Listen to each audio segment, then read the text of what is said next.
از الله متعال طلب دعا بکو که الله از تو، از زندگیت، از اعضایت، از وجودت خدمت دین بگیره.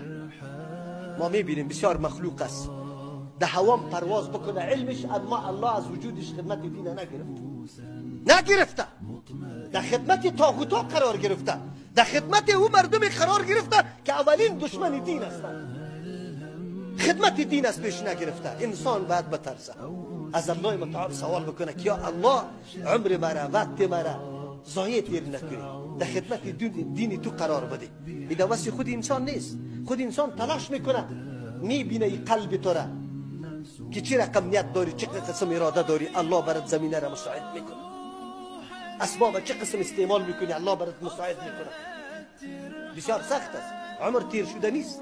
این روز مرا میگذره، خودت چی میگذره، برای چی میگذره، برای کدام هدف میگذره، این خیلی اهمیت